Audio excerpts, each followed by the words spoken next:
ملفوظات حضرت مسیح موعود حضرت اقدس نے ارشاد فرمایا، ایمان اس بات کو کہتے ہیں کہ اس حالت میں مان لینا جب کہ ابھی علم کمال تک نہیں پہنچا اور شکوک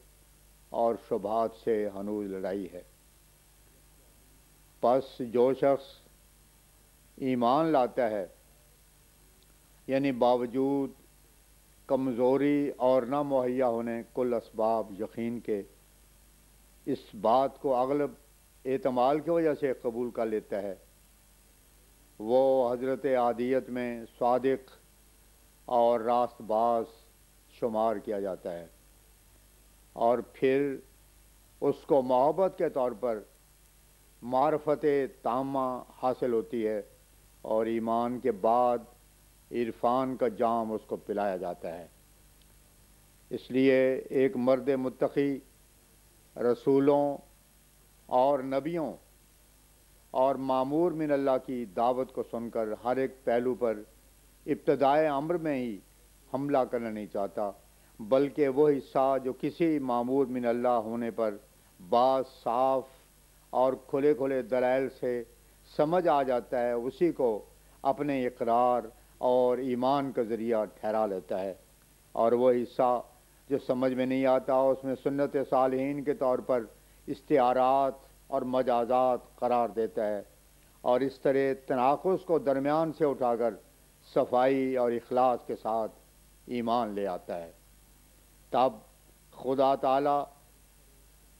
اسی کی حالت پر رحم کر کے اور کسی کے ایمان پر راضی ہو کر اور اس کی دعاؤں کو سن کر معرفت تامہ کا دروازہ اس پر کھولتا ہے، اور الہام اور کشوف کے ذریعے سے اور دوسرے آسمانی نشانوں کے وسیلے سے یقین کامل تک اس کو پہنچاتا ہے۔ لیکن متعصب آدمی جو اناد سے پر ہوتا ہے ایسا نہیں کرتا، اور نہ وہ ان امور کو جو حق کے پہچاننے کا ذریعہ ہو سکتے ہیں تحقیر اور توہین کے نظر سے دیکھتا ہے، اور ٹھٹے اور ہنسی میں ان کو اڑا دیتا ہے، اور وہ امور جو ہنوز اس پر مشتبہ ہیں ان کو اعتراض کرنے کی دستاویز بناتا ہے، اور ظالم طبع لوگ ہمیشہ ایسے ہی کرتے رہے ہیں۔ چنانچہ ظاہر ہے کہ ہر ایک نبی کی نسبت جو پہلے نبیوں نے پیش گوئیاں کیں ان کے ہمیشہ دو حصے ہوتے رہے ہیں، ایک بینات اور محکمات جن میں کوئی استعارہ نہ تھا اور کسی تعویل کی محتاج نہ تھیں، اور ایک متشابہات جو محتاج تعویل تھیں، اور بعض استعارات اور مجازات کے پردے میں محجوب تھیں۔ پھر ان نبیوں کے ظہور اور بعثت کے وقت جو ان پیشگوئیوں کے محتاج تھے دو فریق ہوتے رہے ہیں، ایک فریق سعیدوں کا جنہوں نے بینات کو دیکھ کر ایمان لانے میں تاخیر نہ کی، اور جو عیسیٰ متشابہات کا تھا اس کو استعارات اور مجازات کے رنگ میں سمجھ لیا، آئندہ کے منتظر رہے اور اس طرح پر حق کو پا لیا اور ٹھوکر نہ کھائی۔ حضرت عیسیٰ علیہ السلام کے وقت میں بھی ایسے ہی ہوا۔ پہلی کتابوں میں حضرت مسیح علیہ السلام کے نسبت دو طور کی پیشگوئیاں تھیں، ایک یہ کہ وہ مسکینوں اور عاجزوں کے پیرائے میں ظاہر ہوگا اور غیر سلطنت کے زمانے میں آئے گا، اور داؤد کی نسل سے ہوگا اور حلم اور نرمی سے کام لے گا اور نشان دکھلائے گا، اور دوسری قسم کی یہ پیشگوئیاں تھیں کہ وہ بادشاہ ہوگا اور بادشاہوں کی طرح لڑے گا اور یہودیوں کو غیر سلطنت کی ماتحتی سے چھڑا دے گا، اور اس سے پہلے ایلیہ نبی دوبارہ دنیا میں آئے گا، اور جب تک ایلیہ نبی دوبارہ دنیا میں نہ آوے وہ نہیں آئے گا۔ پھر جب حضرت عیسیٰ نے ظہور فرمایا تو یہود دو فریق ہو گئے، ایک فریق جو بہت ہی کم اور قلیل التعداد تھا، اس نے حضرت مسیح کو داؤد کی نسل سے پا کر اور پھر ان کی مسکینی اور عاجزی اور راست بازی دیکھ کر اور پھر آسمانی نشانوں کو مراحدہ کر کے اور نیز زمانہ موجودہ کو دیکھ کر کہ وہ ایک نبی مصلح کو چاہتا ہے، اور پہلی پیشگوئیوں کے قرارداد وقتوں کا مقابلہ کر یقین کر لیا کہ یہ وہی نبی ہے جس کا اسرائیل کی قوم کو وعدہ دیا گیا تھا، سو وہ حضرت مسیح پر ایمان لائے اور ان کے ساتھ ہو کر طرح طرح کے دکھ اٹھائے اور خدا تعالیٰ کے نزدیک اپنا صدق ظاہر کیا۔ لیکن جو بدبختوں کا گروہ تھا اس نے کھلی کھلی علامتوں اور نشانوں کی طرف ذرا التفات نہ کی، یہاں تک کہ زمانے کی حالت پر بھی ایک نظر نہ ڈالی، اور شریرانہ حجت بازی کے ارادے سے دوسرے حصے کو جو متشابہات کا حصہ تھا اپنے ہاتھ میں لے لیا، اور نہایت گستاخی سے اس مقدس کو گالیاں دینی شروع کیں، اور اس کا نام ملحد اور بے دین اور کافر رکھا، اور یہ کہا کہ یہ شخص پاک نوشتوں کے الٹے معنی کرتا ہے، اور اس نے ناحق ایلیا نبی کے دوبارہ آنے کی تعویل کی ہے، اور نص صریح کو اس کے ظاہر سے پھیرا ہے، اور ہمارے علماء کو مکار اور ریاکار کہتا ہے، اور کتب مقدسہ کے الٹے معنی کرتا ہے، اور نہایت شرارت سے اس بات پر زور دیا کہ نبیوں کی پیشگوئیوں کے ایک حرف بھی صادق نہیں آتا۔ وہ نہ بادشاہ ہو کر آیا، اور نہ غیر قوموں سے لڑا، اور نہ ہم کو ان کے ہاتھوں سے چھڑایا، اور نہ اس سے پہلے ایلیا نبی نازل ہوا، پھر وہ مسیح موعود کیوں کر ہو گیا؟ غرض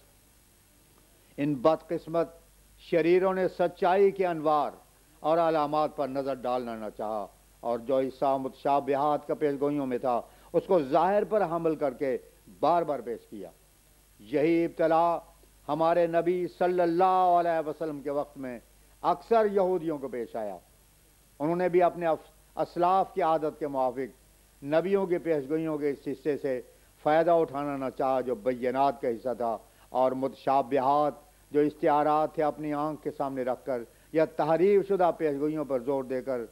اس نبی کریم صلی اللہ علیہ وسلم کی دولت اطاعت سے جو سید الکونین ہے معروم رہ گئے، اور اکثر عیسائیوں نے بھی ایسا کیا۔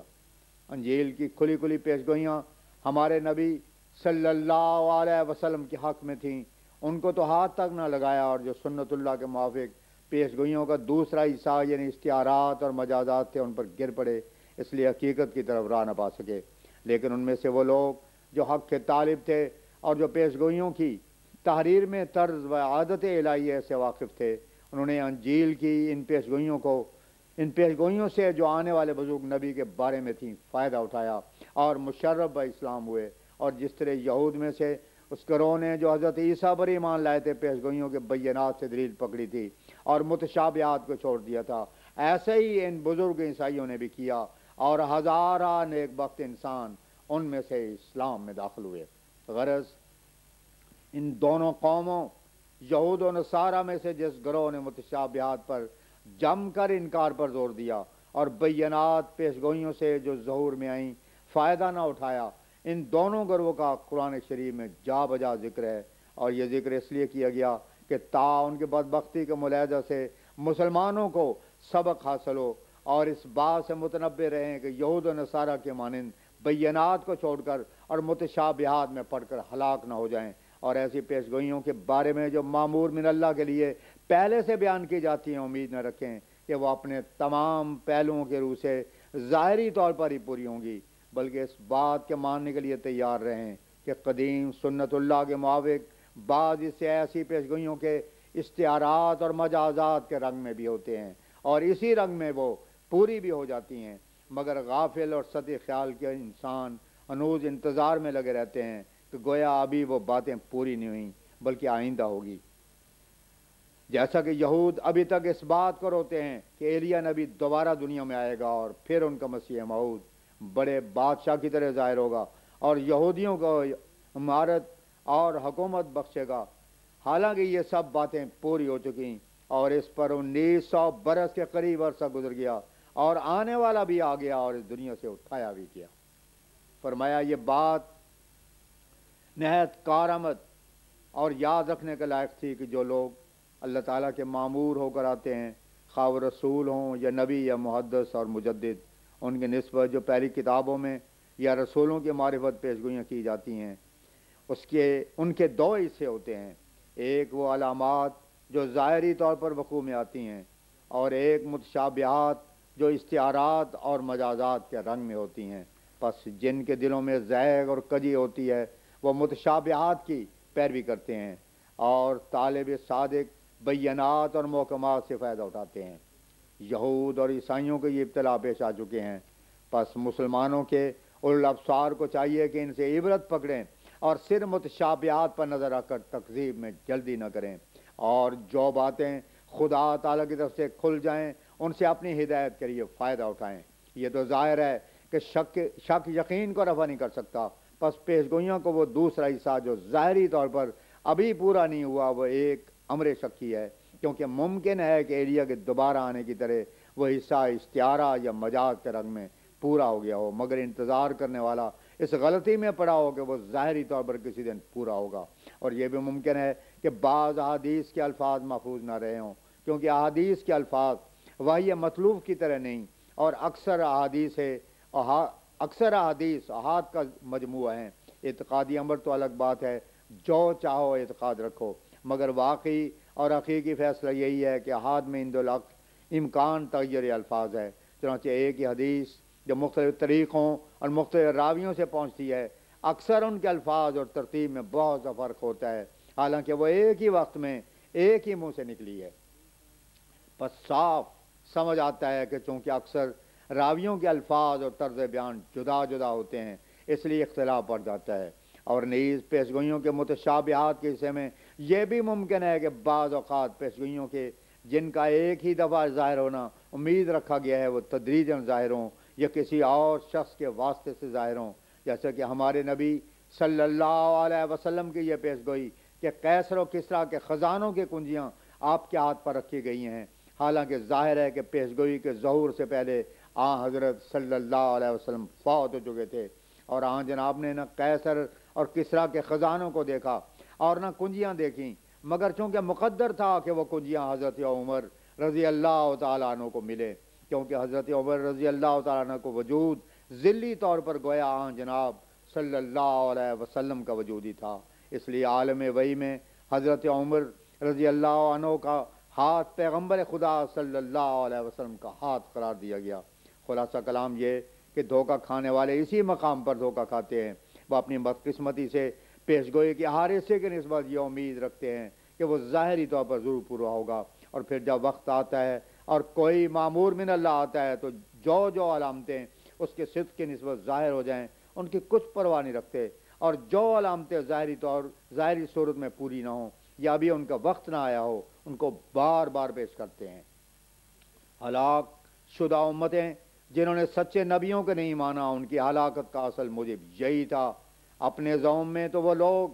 اپنے تئیں بڑے ہوشیار جانتے رہے ہیں، مگر ان کے اس طریق نے قبول حق سے ان کو بے نصیب رکھا۔ یہ عجیب ہے کہ پیشگوئیوں کے نافہمی کے بارے میں جو کچھ پہلے زمانے میں یہود اور نصارہ سے وقوع میں آیا اور انہوں نے سچوں کو قبول نہ کیا، ایسا ہی میری قوم مسلمانوں نے میرے ساتھ معاملہ کیا۔ یہ تو ضروری تھا کہ قدیم سنت اللہ کے موافق وہ پیشگوئیاں جو مسیح موعود کے بارے میں کی گئیں وہ بھی دو حصوں پر مشتمل ہوتی، ایک حصہ بینات کا جو اپنی ظاہری صورت پر واقع ہونے والا تھا، اور ایک حصہ متشابہات کا جو استعارات اور مجازات کے رنگ میں تھا۔ لیکن افسوس کہ اس قوم نے بھی اب پہلے خطا کار لوگوں کے قدم پر قدم مارا اور متشابہات پر اڑ کر ان بینات کو رد کر دیا جو نہایت صفائی سے پوری ہو گئی تھیں۔ حالانکہ شرط تقوی یہ تھی کہ پہلی قوموں کی ابتلاؤں کو یاد کرتے، متشابہات پر زور نہ مارتے، اور بینات سے یعنی ان باتوں اور ان علامتوں سے جو روز روشن کی طرح کھل گئی تھیں فائدہ اٹھاتے، مگر وہ ایسا نہیں کرتے، بلکہ جناب رسول اللہ